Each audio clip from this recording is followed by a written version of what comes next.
कृष्ण कहते हैं, जैसे प्राणी अपने पुराने कपड़ों को उतारकर फेंक देता है, नए को धारण करता है, उसी प्रकार यह आत्मा पुराने शरीर से त्याग करके नया शरीर प्राप्त करती है। मन की गतिविधियों, होश, श्वास और भावनाओं के माध्यम से भगवान की शक्ति सदा तुम्हारे साथ है और लगातार हम एक साधन की तरह प्रयोग कर सभी कार्य कर रही है। हर किसी के अंदर अपनी ताकत और अपनी कमजोरी होती है। मछली जंगल में नहीं दौड़ सकती और शेर पानी में राजा नहीं बन सकता, इसलिए अहमियत सभी को देनी चाहिए। धर्म युद्ध में कोई भी व्यक्ति निष्पक्ष नहीं रह सकता है। धर्म युद्ध में जो व्यक्ति धर्म के साथ नहीं खड़ा है, इसका मतलब है वह अधर्म का साथ दे रहा है, वह अधर्म के साथ खड़ा है। अगर कोई मनुष्य हमारे साथ बुरा कर रहा है तो उसे करने दो, यह उसका कर्म है और समय उसके कर्म का फल उसे जरूर देगा। लेकिन हमें कभी भी किसी के साथ बुरा नहीं करना चाहिए, क्योंकि यही हमारा धर्म है। जन्म लेने वाले के लिए मृत्यु उतनी ही निश्चित है जितना कि मृत होने वाले के लिए जन्म लेना, इसलिए उस पर शोक मत करो। श्री कृष्ण ने कहा है, अगर तुम्हें किसी ने दुखी किया है तो बुरा मत मानना। लोग उसी पेड़ पर पत्थर मारते हैं जिस पेड़ पर ज्यादा मीठे फल होते हैं। अंतकाल में जो मनुष्य मेरा स्मरण करते हुए देह त्याग करता है, वह मेरी शरण में आता है। इसलिए मनुष्य को चाहिए कि अंतकाल में मेरा चिंतन करे। यह सच बात है कि भूल करके इंसान कुछ सीखता है, परंतु इसका यह मतलब नहीं कि वह जीवन भर भूल करता रहे और कहे कि हम सीख रहे हैं। कृष्ण कहते हैं, इस जगत में मनुष्य भौतिक वस्तुओं का भोग कर सकता है। अगर वे चाहे तो सब कुछ छीन सकते हैं, मनुष्य कुछ भी नहीं कर सकता। स्वार्थ से रिश्ते बनाने की कितनी भी कोशिश करें, वो कभी नहीं बनते हैं, और प्रेम से बने रिश्तों को कितना भी तोड़ने की कोशिश करें, वो कभी नहीं टूटते।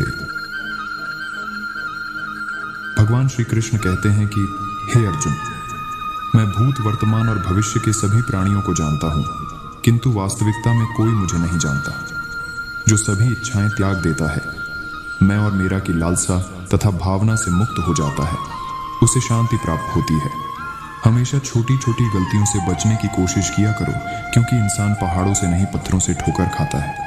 शांति से भी दुखों का अंत हो जाता है और शांत चित्त मनुष्य की बुद्धि शीघ्र ही स्थिर होकर परमात्मा से युक्त हो जाती है।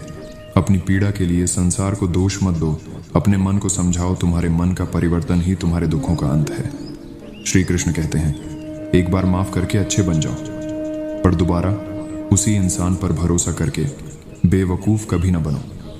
इच्छा पूरी नहीं होती तो क्रोध बढ़ता है, और इच्छा पूरी होती है तो लोभ बढ़ता है। इसीलिए जीवन की हर स्थिति में धैर्य बनाए रखना। रिश्तों को निभाने के लिए वक्त निकालिए।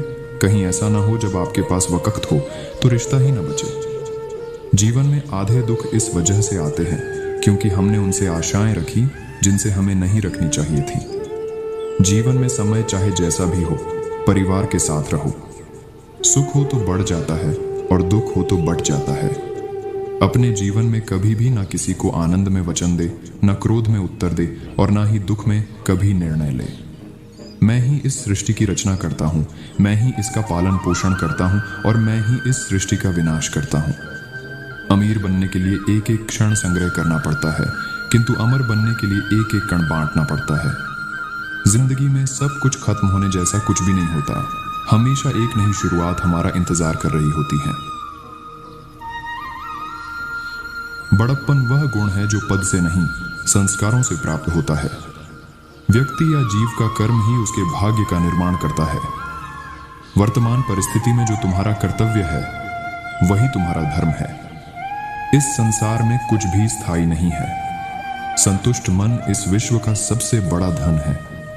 भगवान प्रत्येक वस्तु में, प्रत्येक जीव में मौजूद हैं। आपके कर्म ही आपकी पहचान है, वरना एक नाम के हजारों इंसान हैं। धर्म केवल कर्म से होता है, कर्म के बिना धर्म की कोई परिभाषा ही नहीं है।